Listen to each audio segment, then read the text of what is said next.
Let the church say amen. Let the church say amen one more time. Well, I thought we were here for a celebration, but after that sermon that you just got from my wife and from that devotional song right now, all I got to do is open the doors of the church. We can say amen and we can go on home for the night. If that's all right, amen? My. Everybody has said it all night, and I must say it again. That's a hard act to follow. Thank you, brother. Thank you because it moved my spirit, and I think I'm ready to do this now. I first do want to give an honor to God just for the fact of being here tonight. And, His grace and mercy that allowed me to survive some little shenanigans that my wife might have told you about and everything. So I'm just glad to be here. And, of course, for my classmates there in the room, Joanne, LaShonda, Tess, Harding, if I missed any came in after we were already up here. If y'all don't tell, I won't tell. Oh, yeah. Yep, yes, sir, you too. Y'all don't tell, I won't tell. We'll just keep those secrets to ourselves, all our craziness. I want to recognize and thank my family for being here. Over at the table over here to this side, my mom and dad is here. My brothers are here, and their wives. Niece, my brother's daughter right there, Miss Everett sitting at our table from our church there. I want to thank y'all for being here and supporting. And, of course, I want to thank my wife, Samantha, for that lovely introduction. Yes, she is a comedian. Yes, she has no filter. And, yes, she does need a disclaimer because she is who she is all the time. And that's the reason I love her. And I want to thank all of you for just being here and supporting this wonderful event. It's just a beautiful night. Everybody looks beautiful. We're just going to have a good time here. Now, a couple of housekeeping things just here before I get started. If you hear any heckling coming from this side of the room, my brothers are over here, and they were warning me they may do some heckling. So, Mom, I give you permission, church pinch. You know how you used to get us in line in church? Get them. Keep them in line back there. And also, I want to let you know, I want to apologize. If any of you had any issues with your ticket coming in the front door and everything, I apologize. My dad said that he was selling some counterfeit tickets for people to come and see me. And he must have been pocketing that money because he didn't cut me in on it. So I'm just letting you know, if you got any issues checking in, see Mr. John Sims back here after services, and you can get that squared away with him. So, I want to let you know, I'm usually, for events like this, because I do work in Dallas and I've been in other markets, I'm usually this guy right here. I love doing the MC work because all you have to do is keep things in line and keep going to the next thing, try to keep them on track. To be a keynote speaker is a lot of pressure. You got to try to say something with some wisdom, some oomph, something to deliver to these people. And I've been to enough of these functions to know nobody wants to hear a long, drawn-out speech. I mean, the time is ticking. We got a meal on our belly. You're ready to yawn, you're ready to stretch out. I am too, and everything. So, if you would grant me just about, say, 15 minutes maybe of your time, we can be out of here. Is that okay? Can I get amen? All right. So, this is how we're going to do this. Not going to be long with you. Just a little bit of your time to talk about and share about 365 days of NAACP. So, let's start just a little bit with my personal journey. Yes, this 1989 graduate of Monticello High School is a 3-time Emmy Award-winning anchor and reporter. And I'm very proud of her. Now, the thing is, winning these awards and being on TV, this was not my original goal. I actually, graduating in high school, I wrote in my yearbook that I wanted to be an attorney. Big-time attorney, working out in L.A., making a whole lot of money. I think I had 6 figures written down to the young lady, That's what I wanted to do. I think I wanted to be Johnny Cochran before we even knew who Johnny Cochran was. But that's where I was headed with on that route. So I went to UCA. I majored in English, minored in political science, and I was going to go to law school. That was the goal. So in doing that, I also had a 35mm camera. And I used to take pictures for the newspaper, yearbook staff back in high school. I took that to college with me, and I was taking pictures for the newspaper staff there as side money in college. $50 a month is what they paid for. It was a job for me, so I was doing that there. And that's where I learned about journalism, got into it, and saw it as a career. It ended up changing my major after taking an intro to broadcasting class. Started broadcasting. Now, this was also my first introduction to having a voice for equality, which is something that I know the NAACP is known for. So in college, during one of our editorial meetings, they talk about the stories they're going to put into the newspaper. And they were talking about them, and one of the stories was about one of the black fraternities on campus that was busted for alcohol at a party over the weekend. So that was a story that was going to make the paper. Then they went on to the other stories they were going to cover, and so I'm sitting there listening, and so I speak up. And I say, well, what about the white fraternity that got in trouble the same weekend for alcohol at their party? Are you going to report on them? Now let me set the scene for you. The staff, the writers, they're all white. I was the only person of color in the room, and I spoke up. So when I said that to them, kind of got this dumbfounded look and everything, and I was like, well, fair is fair. If you're going to report on one, you need to report on the other. And full disclaimer, I was an equal opportunity partier back in the day, so I happened to be at both of those parties, so I knew what had happened to both of them.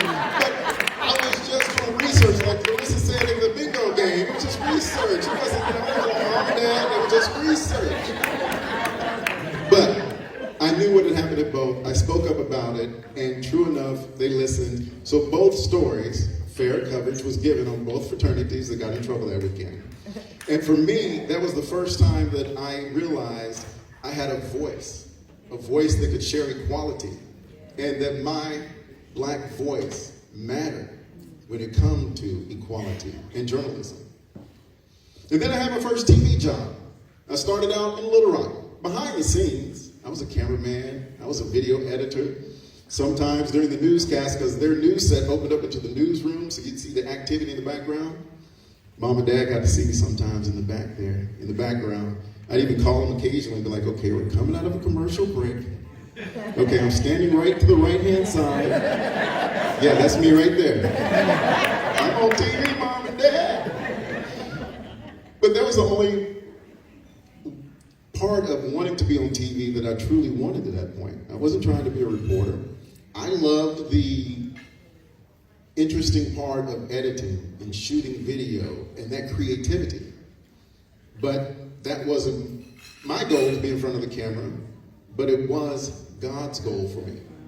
Because there was a young lady working there back in the mid-90s. She was a weekend anchor, black female.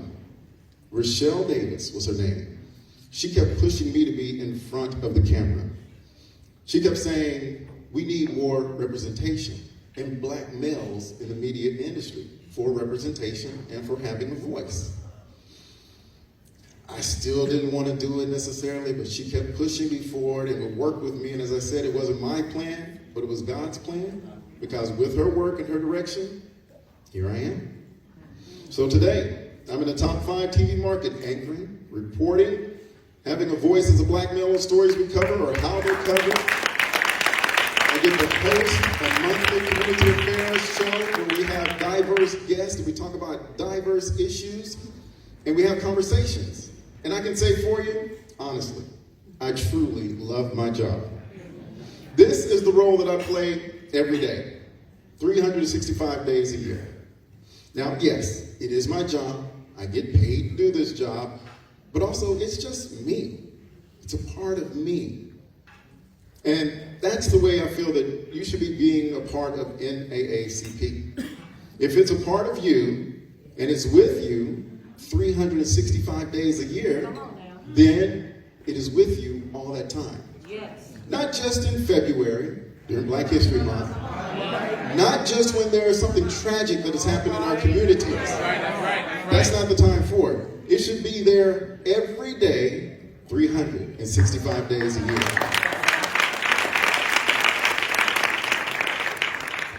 So, I am not a professional motivational speaker. That's not what I do. What I do is do the news. That I can do. And as you saw my wife's introduction, and as you see what I'm going to do, this isn't your normal type of speech. So, as a news anchor and reporter, I deliver to you facts. That's my job. Non-biased facts that I give you. So, let me just share with you some facts.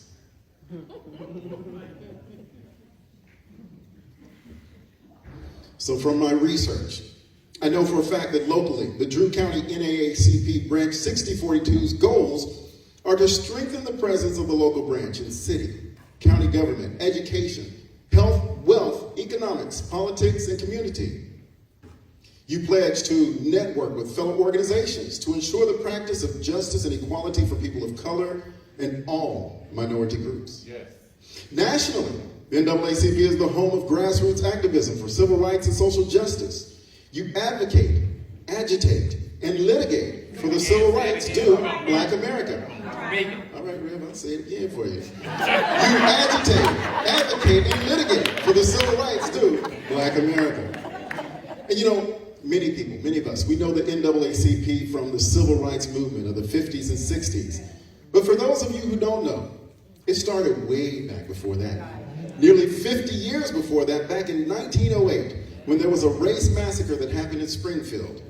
That led to 60 people, mainly white, but it included 7 African Americans, including W.E.B. Du Bois, Ida B. Wells Barnett, and others who signed the call. It was on the centennial of Lincoln's birth, on February 12, 1909, the nation's largest and most widely recognized civil rights organization was born. That's the NAACP. Yeah. Talk about the history, yeah. Yes. Now, as a reporter, that's the facts that I bring to you, that I gathered from Dr. Google, and of course the websites for the Drew County NAACP and the National NAACP. But also as a reporter, I'm tasked to do something a little more than that. You like to get the information from the people who are in the room. That's how you really get a feel for it. Because if you're watching the news, there's the anchor that's at the news desk, and then there's the reporters out in the field on location giving that live report. So if you'll allow me to do a little something the way I like to do it, the way I know how to do it, which is a part of me, let me give you the news. Will that be okay?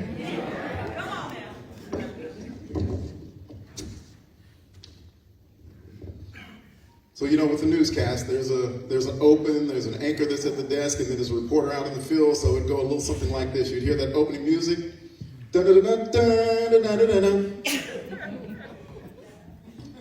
Thanks for joining us this evening for the NAACP TV News. I'm Vincent Sims. Topping our news tonight, the NAACP of Drew County is holding their 2023 Freedom Fund Awards Banquet.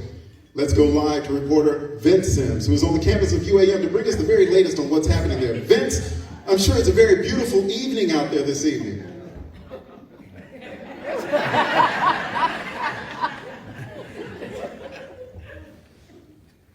Vincent, thank you very much. It truly is a very beautiful evening out here. We are live on the campus of UAM, where we are talking about their Freedom Fund banquet that they're having this evening. They have a sold-out crowd in here this evening, 250 people that came out. There has been a number of people that have been recognized for the work that they've done out here this evening.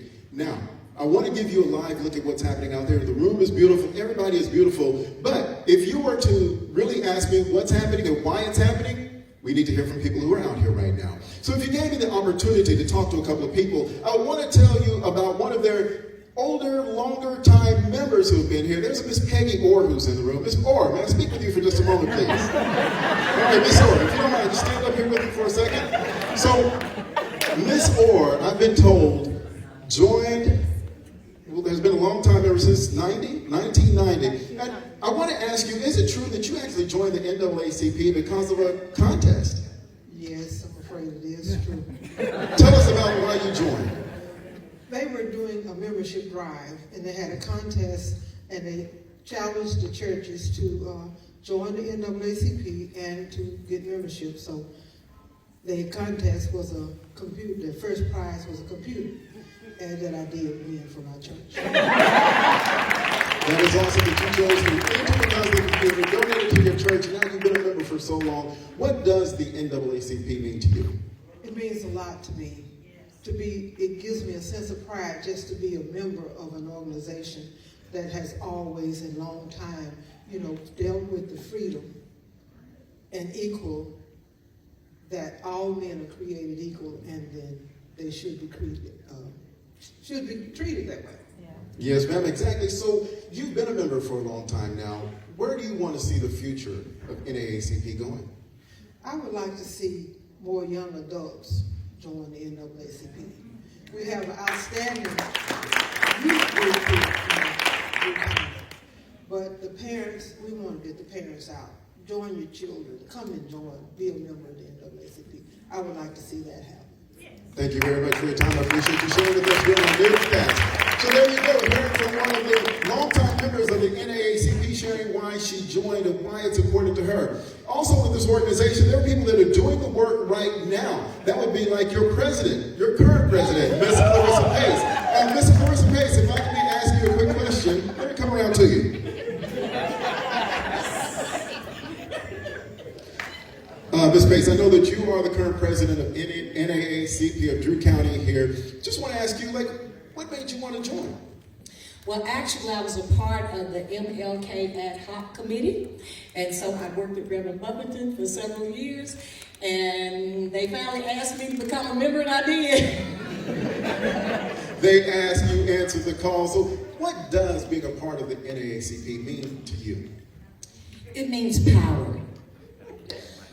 I think moving the mission forward is power.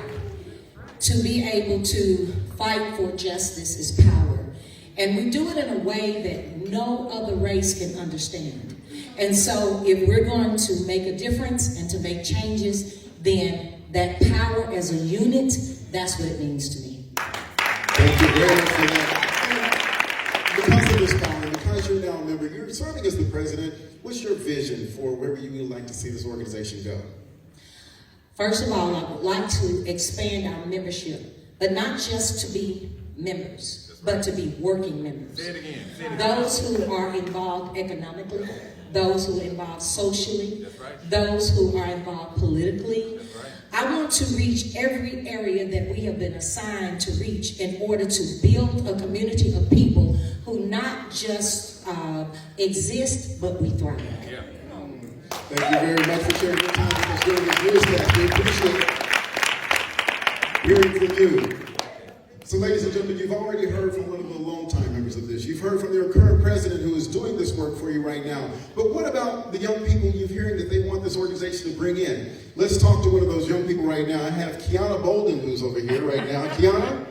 You know, have Kiana stand up and join me please for a moment. Let's go, Kiana. Kiana, I know that you've been a member now for about 2 years or just over 2 years, so you're new to this.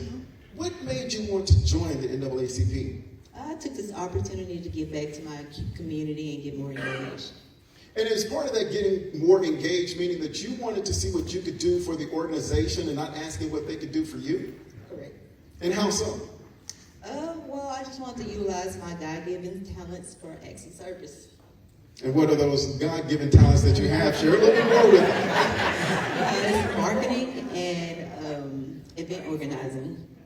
Which is a great way you can help them with the marketing and putting it out there. So you're doing the work with the NAACP. What does this organization mean to you? It's the opportunity to stand down for our people and all people. And where do you want to see the organization going forward? You've been with them for about 2 years now, so what do you want to see the future of it? Well, just like Ms. Orr and Ms. Clarissa said, I want to see more youth engagement and as well. So you want to see more youth engagement, and you also said something about, I think earlier about the babies, reaching the babies. Oh, yes. What does that mean? I think it's important that we reach our babies in this community and let them know that they are important and help them grow to be young, thriving adults. All right, Kiana Bolden, thank you very much for sharing with us. So there you go, ladies and gentlemen. You've been able to hear a little bit from some of the longtime members, some of the serving current president, and even new members of where they want to see this organization go. The event is continuing throughout the night. We're going to be here live covering it for you. So that is the very latest here, reporting live from the University of Arkansas Monticello. I'm Vincent Sims. Now back to you.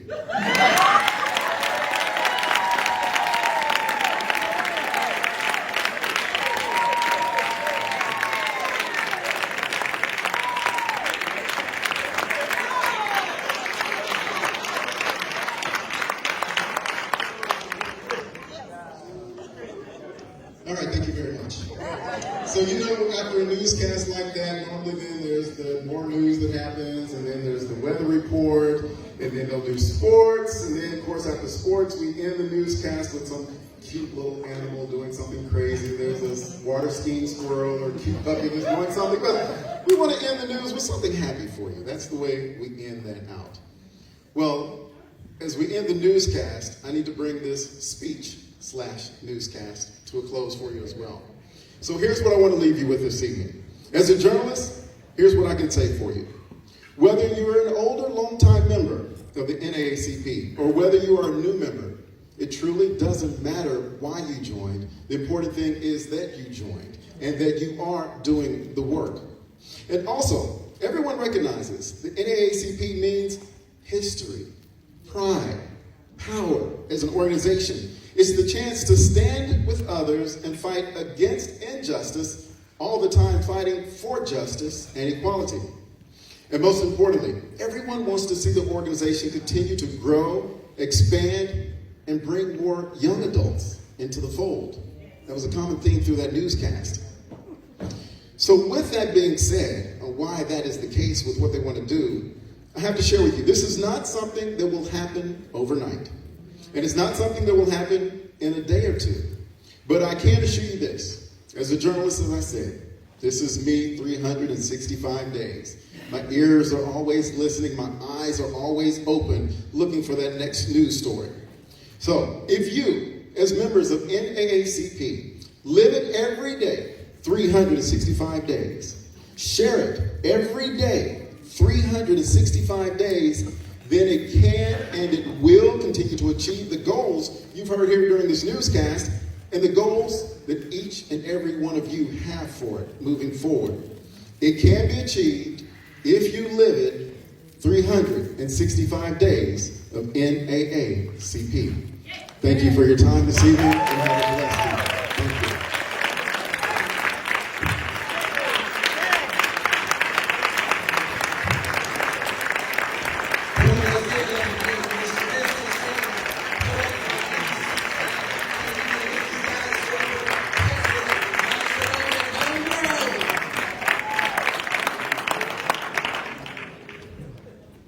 Kiana, I know he kind of put you on the spot, but you know a reporter always gets their story.